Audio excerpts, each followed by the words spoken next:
مرید صادق کو مرشد کی خاموشی سے زیادہ فائدہ ہوتا ہے بنسبت گفتار کے۔ جو بندہ اللہ کی عبادت فقط اس لیے کرتا ہے کہ جنت پائے گا، وہ اپنے نفس کا مزدور ہے، اور جو بندہ اللہ کی عبادت اس لیے کرتا ہے کہ اللہ کی خوشنودی حاصل کر سکے، وہ حقیقی پرہیزگار اور اللہ کے قریب ہے۔ طاقت پر فیوز کی امید رکھنا فضل و کرم کو فراموش کرنے کے سبب سے ہوتا ہے۔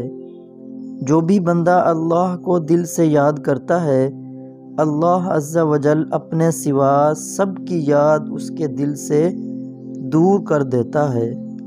خبردار، عبادت و اطاعت کی لذت پر فریفتہ نہ ہو جانا کہ یہ ایک مہلک اور زہر قاتل ہے۔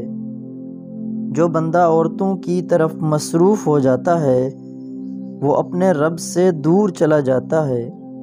صادق اور سچے آدمی کی دو علامتیں ہیں: طاعت کو پوشیدہ رکھے گا اور تنہائی کو پسند کرے گا۔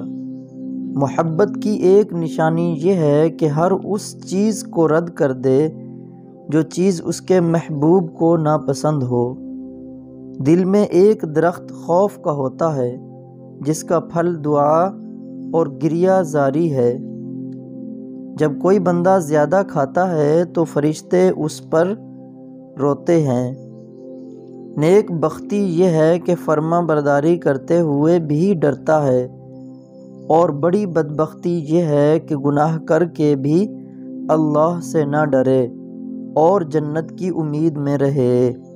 عوام کا شکر طعام و لباس پر ہے، اور خواص کا شکر حقیقت و معانی پر جو دل میں ہوں۔ اللہ کا ذکر زیادہ کیا جائے تو یہ گناہوں کو ڈبو کر رکھ دیتی ہے۔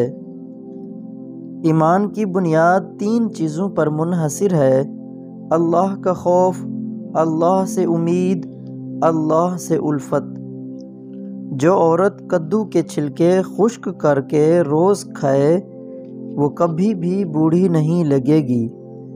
بھوک نور ہے، پیٹ بھر کر کھانا آگ ہے، شہوت اس کی لکڑیاں ہیں۔